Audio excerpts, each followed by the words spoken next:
The lecture on wine began in a vineyard in Bordeaux. An American tourist, after a tasting, cornered the French winemaker. "Let me give you some advice," he said. "You're focusing too much on these dry reds. The American market, which is your biggest, loves sweet wines. If you just added a little more sugar, maybe some fruit flavoring, you could create a Bordeaux fusion or something. You have to adapt to the consumer's palate." He was earnestly explaining market trends to a man whose family had been making world-renowned wine for 12 generations. "You guys are so proud of your football," an American tourist announced in a crowded Manchester pub during a match. "But let me explain what real sport is. It's about explosive plays, strategy, and commercials.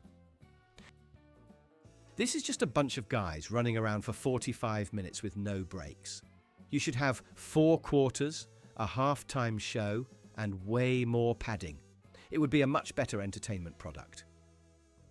He was explaining how to improve the world's most popular sport to its most passionate fans. It was a bold move to try and explain tacos to a street vendor in Mexico City.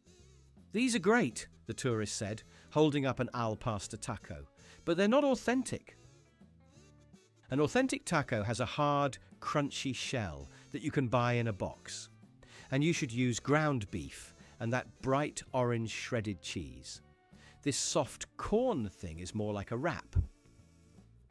He was describing a Taco Bell kit as the pinnacle of Mexican cuisine. The correction came during a tour of a Viking museum in Oslo. The Norwegian guide mentioned that Viking helmets did not have horns. An American tourist loudly cleared his throat. "Actually, that's a common misconception that you guys have. They did have horns. It's a historical fact. I've seen it in every movie and cartoon. It was for intimidation. You should probably update your museum displays to be more accurate." "Let me explain your own mythology to you," an American began, talking to a Greek guide at the Acropolis. "Zeus and all those guys on Mount Olympus. It's basically the first superhero universe like Marvel. Zeus is Thor, Hades is the villain. It's a shame you guys never made any big budget movies about it. We had to do it for you. You're sitting on a gold mine of intellectual property." "The problem with the Great Wall of China," he explained to our Chinese guide, "was its name. You call it the Great Wall, but let me tell you, it's not really a wall. It's a series of disconnected fortifications.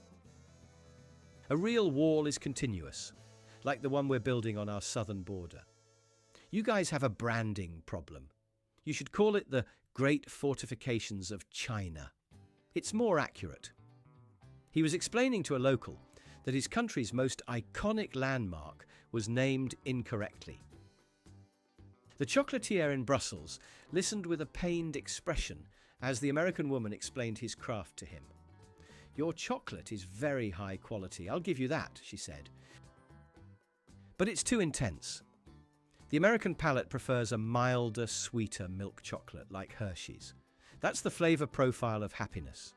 If you just used less cacao and more sugar, you could be a global brand." He tried to teach a group of Finns how to use a sauna. "Okay, first rule, you need to be wearing swim trunks. It's a hygiene issue," he instructed. "Second, it's way too hot in here. You should turn it down. And whatever you do, don't throw water on the rocks. At my gym in Ohio, that would set off the fire alarm." He was explaining sauna safety to the people who invented the entire concept. "You're celebrating it on the wrong day," he confidently informed a group of Irish people in a Dublin pub on St. Patrick's Day. They stared at him, pints frozen mid-air. He continued, "In America, we celebrate it on the weekend closest to the 17th. It's a big party day. You guys are doing it on a Tuesday. You'd get way more tourists and sell more beer if you made it a weekend festival. You have to think about the commercial logistics." He was explaining to the Irish how to properly celebrate their own patron saint. The conversation in the Irish pub was about language. An Irish local mentioned he spoke some Gaeilge. The American tourist corrected him. You mean Gaelic. It's pronounced Gaelic. I know because my great-grandmother was Irish and she taught me some words. The local just sighed into his pint and said, "Right you are, lad. What would we know?" The discussion on democracy took place in Athens. An American was explaining to a Greek citizen, "You guys invented democracy, which is cool, but you never perfected it. We did. Let me explain. We added a system of checks and balances, a Bill of Rights, and a strong executive branch. You had the beta version, but we released the final product.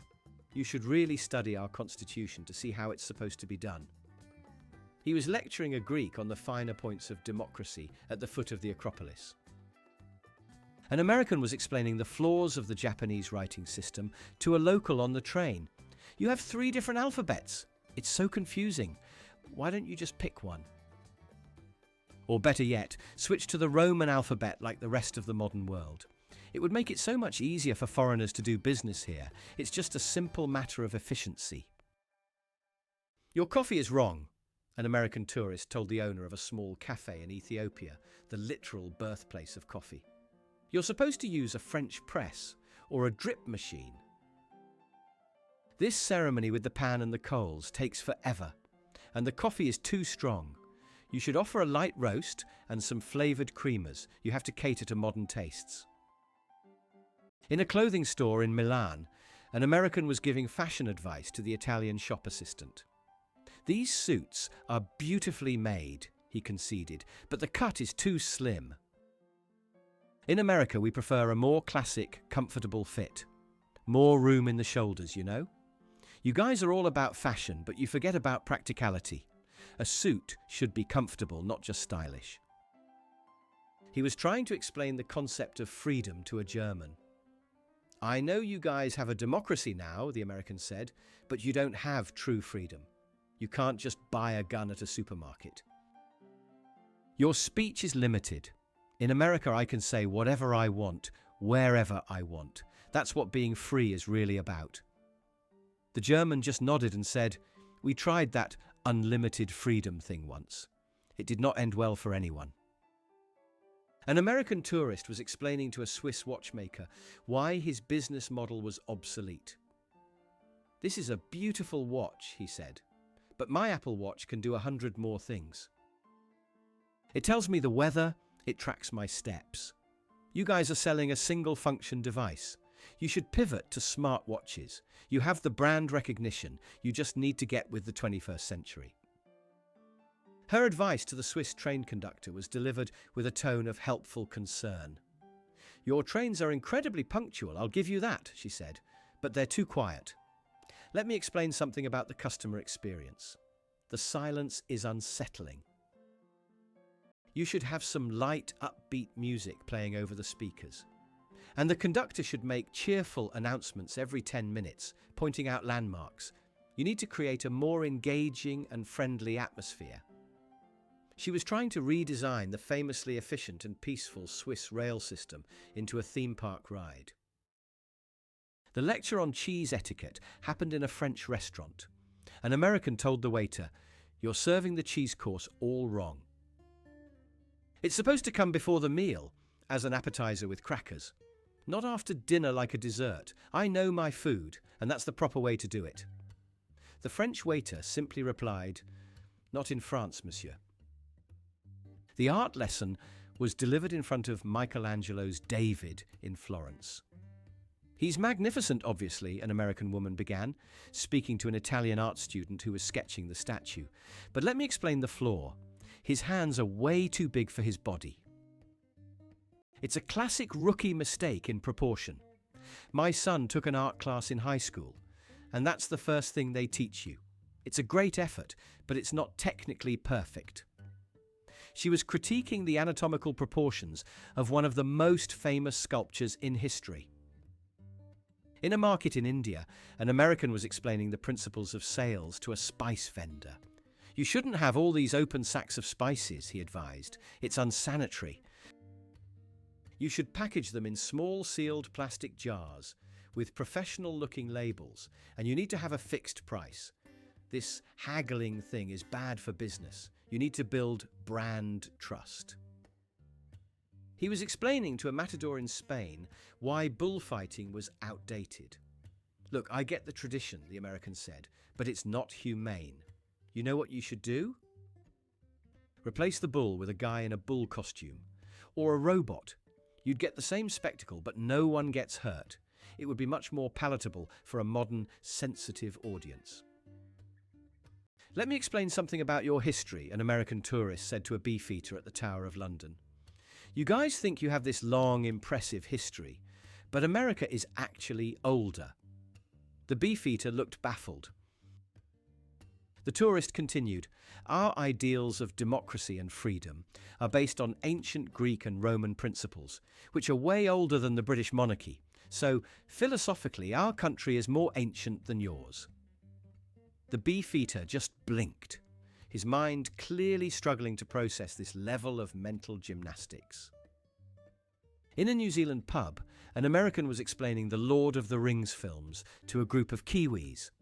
You guys are so lucky that Hollywood chose your country for the movie, he said. It really put you on the map. Before that, most people in America just thought you were part of Australia. Our film industry basically created your tourism industry. She was explaining to a Dutch city planner why their infrastructure was all wrong. You have too many canals and not enough highways, she said. And everyone is on a bicycle. It's so primitive. You need to invest in a proper multi-lane freeway system so people can get around efficiently in cars. That's how a modern economy moves. An American was explaining to a Russian man in Moscow how to handle the cold. You guys think you know winter, he said, but you don't have lake effect snow like we do in Buffalo. You need to layer with fleece and Gore-Tex. This big fur hat thing is just for show. It's all about modern material science, not old-fashioned tradition. In Cairo, an American was explaining to an Egyptian guide how the pyramids were actually built. I know you guys have your theories, he said, but it was obviously aliens.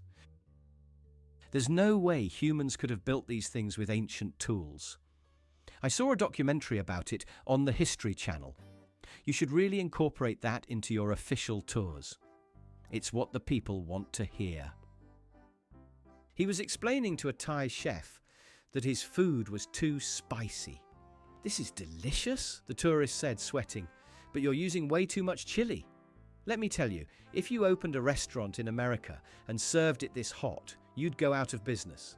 You need to have a mild option for people with normal taste buds.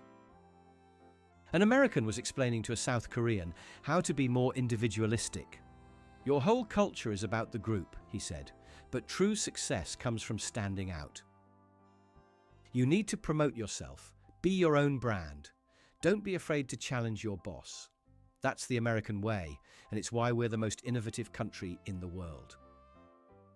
In a pub in London, an American was explaining to a Brit how to make tea. You're doing it all wrong, he said, watching the man put milk in his cup. You're supposed to use hot water and a tea bag, that's it. This milk thing just dilutes the flavour. And you should be drinking iced tea anyway. It's much more refreshing. She was explaining to a Peruvian woman how to properly weave a blanket. The patterns are beautiful, the tourist said, but the material is too scratchy. You should use synthetic fleece. It's softer and machine washable, and you could use brighter neon colours. You have to think about what the modern consumer wants in a home decor product. An American was explaining to an Icelandic person that their belief in elves was silly.